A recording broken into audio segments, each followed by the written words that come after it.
complex universe. So this will be the final conclusion to my trip to Andalusia and to Gibraltar. So in today's video I will tell you some general tips about traveling in Gibraltar. I will tell you what to see there, what to do there, and in the end we will get to the elephant in the room, which is what changes in Gibraltar after Brexit, so stay tuned. So let's start with the basics. The official language of Gibraltar is English. It's a part of the United Kingdom, but most of the people are actually bilingual, so they speak also Spanish. Also, you should understand many people who are employed in Gibraltar do not actually live there. They live in the nearby Spanish cities and towns, so their mother language is Spanish, and actually many Gibraltarian subjects or citizens speak a strange version of Spanish, which is called Llanito, and it's actually this Spanish dialect that has many English borrowed words. The official currency is the Gibraltarian pound, which is backed with the pound sterling in the exchange rate 1:1, and also you can pay by the pound sterling. Many ATMs in the area actually will give you the British pound instead, so you can also pay by euro, but the exchange rate is kind of awful, so I would avoid it if I were you.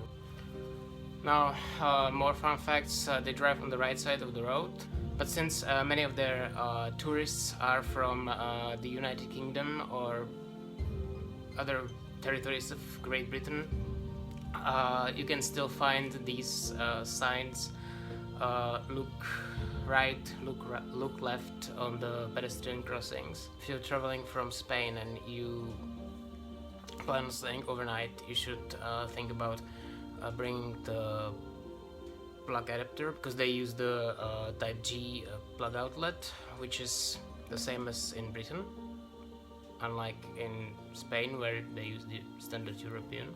Now, speaking of accommodation, there are not many possibilities where you can spend night, and even if there are, there can be kind of pricey. They're actually more expensive than in Spain, so many people spend night in Spain and then they visit Gibraltar for a day trip. Now let's talk traveling. There is the Gibraltar International Airport, but it has kind of limited offer flights. There are some direct flights to the United Kingdom, and actually there is a seasonal flight to Tangier and Casablanca in Morocco. The kind of cool thing about this airport is actually that if you travel to Gibraltar or land, you will cross the runway, because there is like this crossing of the airport runway with the pedestrian road and actually the street for cars. Kind of cool thing, and if you're there, you should definitely check it out. I would tell you to check it out, but you will probably not have any other choice, because if you want to cross the border, you will have to cross the runway as well. Now, another option is to fly to a nearby airport in Spain. There are actually two good options. There's a Sevilla International Airport and Malaga International Airport. There are buses going directly from the airport to the border town of Línea de la Concepción, which is the final Spanish town at the Gibraltarian border. They travel for about 3 hours from Malaga, but beware that they do not travel that often, like 2 connections a day, so plan accordingly. You can also borrow a car, but don't forget that Gibraltar is actually another country, so unless it's stated in your contract, you cannot cross the border in the rented car, and you have to leave it in the town, which you should do anyway, because the waiting time for cars at the border is quite high, especially in the season, and parking in Gibraltar is extremely expensive, and there are not that many options. Not to mention that the streets in Gibraltar are really narrow, usually one way, and kind of steep for the most part, so you just don't want to drive there anyway. So your option when you're traveling there is to park somewhere in Línea de la Concepción. There are even some park houses that are for free. So once you cross the border, you can take a bus. There are like these red double-deckers like in London, and they will take you all the way to the city center. I would say that Gibraltar is actually kind of walkable. It's not that far away, but on the other hand, it actually is a little bit bigger than I expected.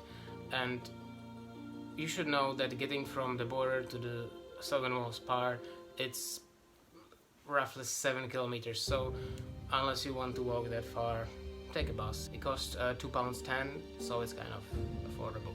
And now, while we're already there, why should you go there? So the first thing that you will notice on Gibraltar is the Rock of Gibraltar. That covers most of the area of the peninsula. It's actually quite high, it's like 800 meters I think. And if you want to walk up there, prepare for some steep climbing, there is a cable car that will take you to the top for €16. And actually when you are on the top, there is the nature reserve of Gibraltar, which has its own entrance fee for £13. So what you'll find there are some beautiful views of the surrounding bays and the northern tip of Africa, and you will find there the so-called monkey's den. Gibraltar is well known for having the only colony of freely living macaques in Europe. So if you want to see the monkeys, you will need to go up there, either by the cable car or walk. And while you're there, beware, these monkeys are kind of well known for trying to steal any kind of food you have, and it doesn't even have to be food. Whenever you bring some plastic bag from your bag, be prepared to be attacked. Anyway, other things that you can find there, there is the largest mosque in Europe. You can find the so-called Europe Point, which is the southernmost viewpoint of Gibraltar, where you can see across the Gibraltarian Strait to the northern parts of Morocco in Africa. The city center of Gibraltar is kind of nice. You find the town hall there, the Gibraltarian cathedral. The streets are kind of beautiful. Since the climate is kind of mild, there are hot summers and kind of warm winters, so you can sit on the terrace all year round.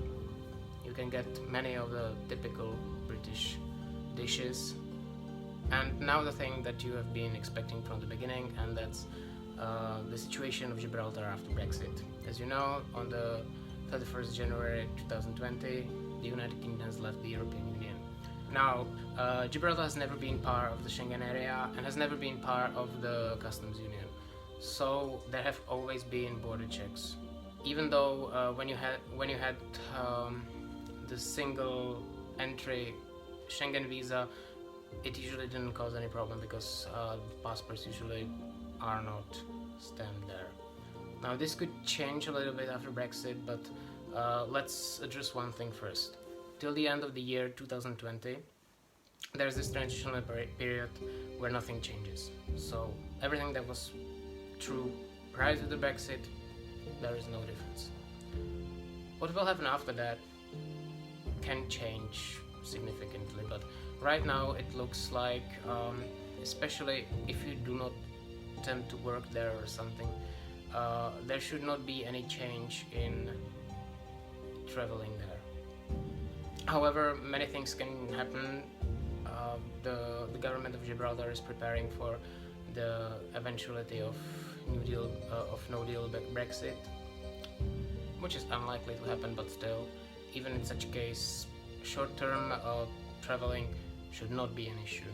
But still, if you're unsure, you can check this website, which is the official governmental site regarding the Brexit. I will leave you the link in the comment in the section down below the video, and you can check the current situation that is there.